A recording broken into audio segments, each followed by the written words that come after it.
મિત્રો આપણે જોઈ શકીએ છીએ કે આપણા આ અમરાપુરી ધામ આપણા સદાશિવ બાપુએ આપણા જે તમામ નેજા છે એ નેજાનું અહીંયા પૂજન કરી લીધું છે.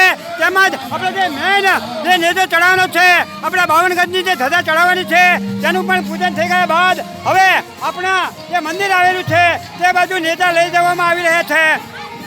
મિત્રો આપણી આ 52 ગજની ધજા તેમજ આપણા જે નેજા આવ્યા છે એ નેજા લઈ અને આપણી જે યજ્ઞ ચાલી રહ્યો છે એની પ્રદક્ષિણા પતી ગયા બાદ મિત્રો આપણા જ્યાં નેજા ચડાવવાના છે જ્યાં આપણી 52 ગજની ધજા ચડાવવાની છે ત્યાં લઈ જવામાં આવશે.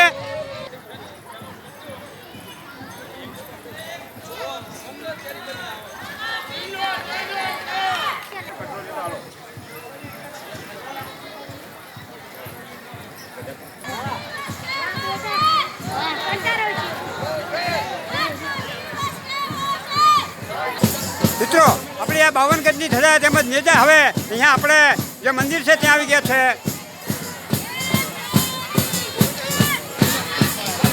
મિત્રો આપણે જોઈ શકીએ છીએ કે હવે આપણા બાપાના હાથે આપણી આ જે 52 ગજની જે ધજા છે એને હાથ લગાવ્યા બાદ મિત્રો આપણી જે આ આપણો ધર્મનો જે સ્તંભ છે તેના ઉપર એ 52 ગજની ધજા લગાવવામાં આવશે. મિત્રો આપણે જોઈ શકીએ છીએ કે આપણા સદાશિવ બાપુએ જે 52 ગજની ધજાને હાથ લગાવ્યો એ લગાવ્યા બાદ આપણા જે યુવાન મિત્ર છે તે હવે ધજા લઈ અને હવે ઉપર જઈ રહ્યા છે.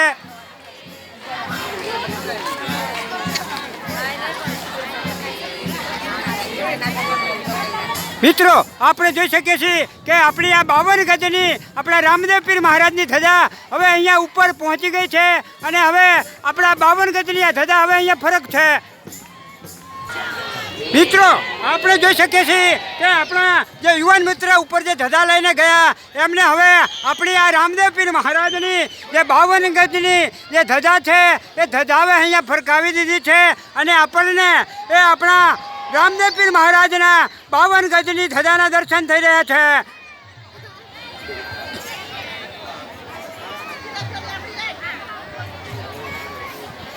અતિ દિવ્ય ધજાના મિત્રો આ દર્શન થઈ રહ્યા છે.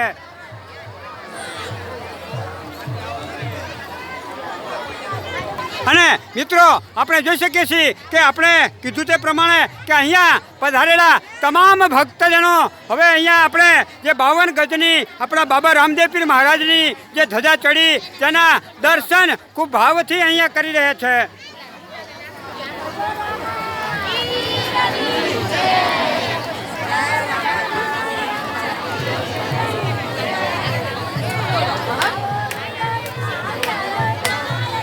મિત્રો આપણા જે અહીંયા નેજા આવ્યા છે આપણે કીધું તે પ્રમાણે કે 100 જેટલા જે નેજા આવ્યા છે એ તમામ નેજા આપણી આ અમરાપુર ધામની જે જગ્યા છે એને ફરતે બોર્ડર જે કહેવાય એ તમામ બોર્ડર ઉપર આપણા આ નેજા લગાવવામાં આવશે.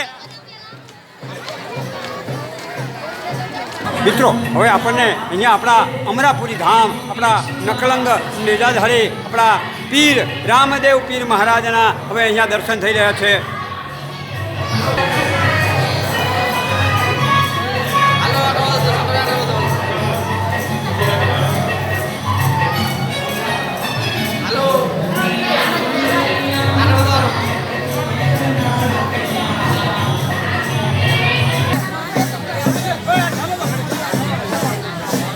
મિત્રો અત્યારે હાલ આ જે નેજા છે એ તમામ નેજા અહીંયા રાખવામાં આવી રહ્યા છે.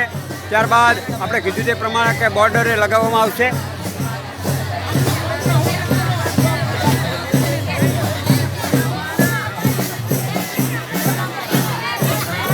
તો બોલો બાબા રામદેવ પીર મહારાજ.